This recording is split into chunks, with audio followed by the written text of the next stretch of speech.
niyo yung video ko before na available natin na farm lot, no? Na 1,000 square meter, and that's with free house po yan. And ayun na mismo yung barangay road, no? And this is the property. Yeah. Undergoing construction. There will be developed na concrete roads, bridge, and then there will be lines for water, electricity, and the drainage, perimeter fence, and then there will be also lines for electricity and water. So in siya, undergoing construction. At the end of this video, I will also show you yung video from the highway. So yan yung East-West Road. Pag search nyo sa Google, napakalapit dito sa Tagaytay. So around 10 to 15 minutes Tagaytay na. Yan yung barangay road mismo. 500 meters lang yan from the East-West Road. So along barangay road siya. Then paglabas mo dyan, malapit din siya if you are from Manila going to Calax. So sa may ating silang interchange papunta po sa SLEX or South Luzon Expressway. So yan siya. Papakita ko rin dito yung ating drone shot. We will see it here on this video.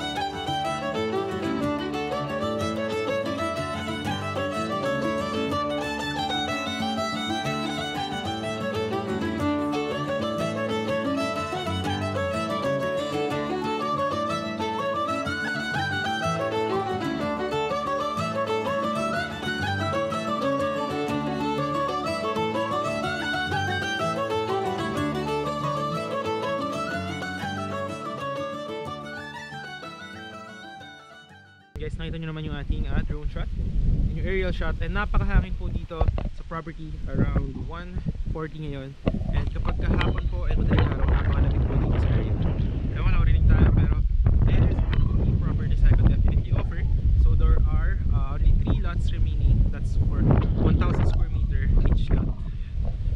Then yung kagandahan nito, may free house siya, and then pwede mo siya gawin na rest house, ganyan, or gusto mo magtanim-tanim, or alam mo yun, you are looking for a getaway retirement investment. This is the property I can offer. 3 lots remaining. Guys, so undergoing construction yung ating property, and so last 3 lots na lang siya, 1,000 square meter, no? And pre-selling po siya, gagawan na po. Ayun, undergoing construction na po yung mga concrete road natin. Ayun na po yung kotse ko, barangay road, and from there, highway East-West Road. Search nyo lang sa Google Map. 10 to 15 minutes from Tagaytay here at Amadeo, Cavite. Barangay lang. Ayan. So ayan na guys, undergoing na yung construction natin. Alright, yung mga available na tatlo is around there. So magkakatabi siya na 1,000 square meter. Ayan. So yun po. Hi everyone, welcome back to my channel, and for today's video is nandito po tayo sa pinakabago natin property. Ito po is farmlet po siya for pre-selling, and dito po yung located at Amadeo, Cavite, and very near. Ito lang po siya along Barangay Road, and from the East-West Road, kung sa-search po sa Google, is around 500 meters lang po siya. So I will show you a video po nung aking motorcycle from the highway. So going to this property at the end of the video. So and then if you are from Manila, no, and you are planning to get a lot here, very accessible po siya via the Calax na exit po sa Aguinaldo Highway, and very near dito sa East-West Road natin. And from this property going to Tagaytay is around 10 to 15 minutes, andun na po tayo. So actually cold weather po dito. Right now it's 12 noon, no? And very accessible siya. So this is the property, yeah.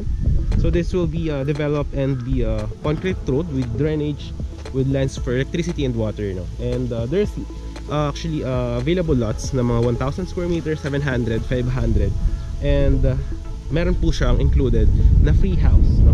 Free house around 17 square meter, and then included din yung perimeter fence if yung makuha mong property is doon sa may perimeter, no? And yeah, there will be also lines for water and electricity if I'm going over. And then pwede nyo po siya lagyan ng mga pangarap nyong rest house, or you want na mga tanim-tanim, basta bawal lang po is poultry. So yeah, ito yung property guys. Actually under development siya right now. So yeah, ito yung mga equipment. Kaka-open niya lang last November, no? Last November. And siguro para mas ma-appreciate nyo muna yung ating property na ito, is paliparan muna natin siya ng drone shot para makita nyo ano ba yung nasa likod ng property. So yeah, here's the drone shot that you will see here on 3, 2, 1. Please watch our drone shot.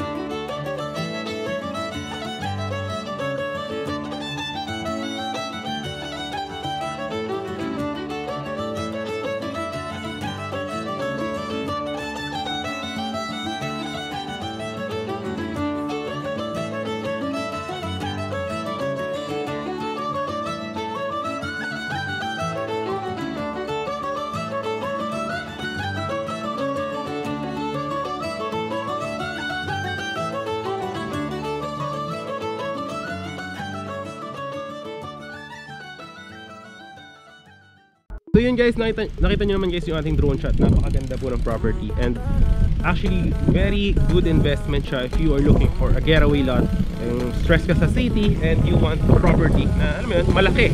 And actually malapit lang din naman siya sa mga establishments, mga mall, wet market, schools, and ano po yung hospitals. So this is actually accessible kasi yan na rin mismo yung Barangay Road. And yeah, marami rin mga katabi dito ng mga houses, yan, mga private farms, no? And may mga resorts din. Tapos yeah, ito yung ating property. Actually ganyan lang din naman ang itsura dyan. So this one will be developed for 12 meters concrete road right of way, kasi yung property is nandyan po. Ayan. So yun, okay. So tara, lakad-lakad tayo para makita nyo din yung ating property. Ayan. So, yung itsura pala ng ating free house, no, is right here. Papakita ko yung itsura ng ating free house. Ayan. So nakita nyo, so meron ka dito malaking property around 1,000 square meter, no? Tapos meron ka maliit na free house, no? Plus may mga tanim ka na, bawa gusto mo magtanim ng mga yan props, or bawa gusto mo maglagay ng mga pets mo, pwede siya guys, no? Actually malamig dito, no, ngayon, right now. Lalo kapag hapon guys, naghahamog din po dito. So yun yung ating equipment, yan. So ayusin yun dyan guys, lalagyan ng mga drainage, no? Tapos lalagyan din dyan ng bridge, yan, dyan. Concrete bridge. Tapos ganyan lang din naman yung itsura doon sa likod kung nakita nyo yung drone shot natin. And actually this one, ang maganda dito kasi included na doon sa ating price. Doon makikita nyo sa price description yung transfer of title ng property sa individual title ng mga owners natin. So included po siya, and then ita-develop din to. So on the near future, after 4 years, 5 years, hindi nyo masabi kung magkano na yung magiging price ng ating property. So di ko alam kung magkano yung magiging price increase lalo ng mga property around here. So yeah, actually ito na siya guys, yung ating weather vibes here, no? Tapos yung video, I will show at the end of the video yung ating itsura no, from the highway, East West Road, going to this property, no? Pero malapit ito sa Tagaytay guys. And ang weather dito maganda kasi hindi rin dito bumabaha, kasi mataas po ang location nitong Amadeo, Cavite. If you search on Google, mataas po ang above sea level nito. Actually maganda dito, makikita nyo yung lupa sa Amadeo, mataba, no? So wow, gusto mo maglagay ng mga ano mo, for retirement ng mga tanim-tanim mo, mag-relax, no? Pwede, no? And maganda dito guys, marami rin bilihan ng mga halaman malapit dito sa property na to. Yung mga may private na mga garden shop, mga plant shops. Yeah.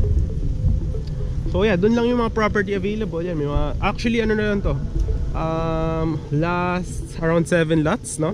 May mga 1,000 square meter, 700, 500. Yung 500 sold out na. So yun, around 700 yung mga remaining cuts natin, and 1,000 square meter. But yeah, dyan na yung property mismo.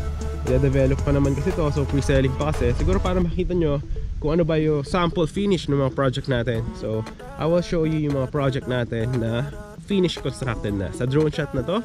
In 3, 2, 1, here is the drone shot of our finished projects po.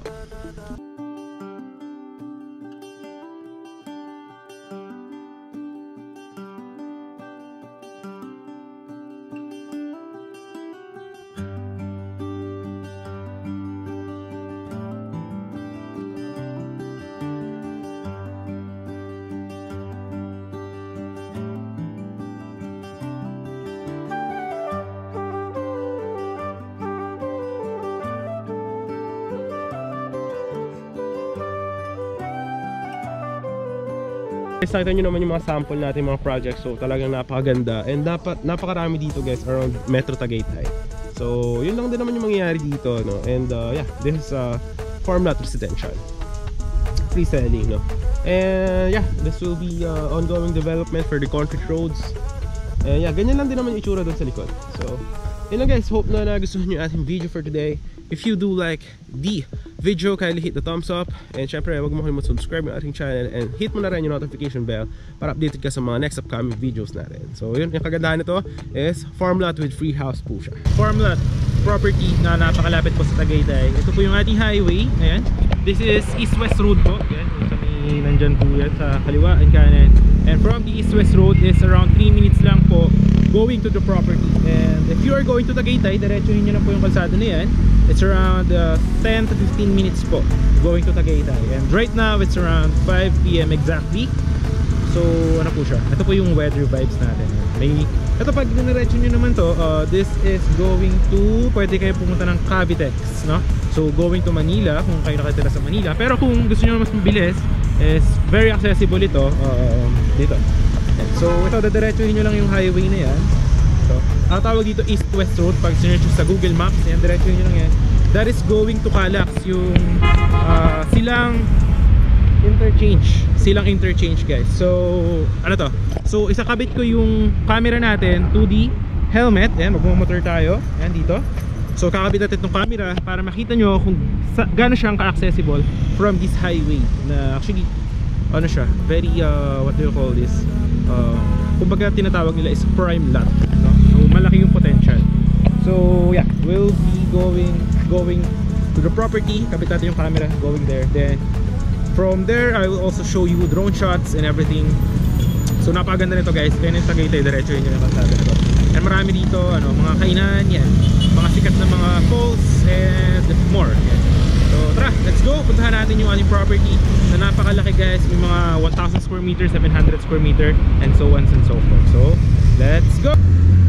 So ngayon, magmumotor na tayo papunta sa property. So nalikunan muna tayo dito. So going to the property, yan, dadaan tayo sa East-West Road. Yan, kakanan tayo. Pag dinaretso nyo yan, 10 minutes to Tagaytay, 10 to 15 minutes dito pa Manila. Tara, let's go guys.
Meron din siyang labas papunta ang yung mga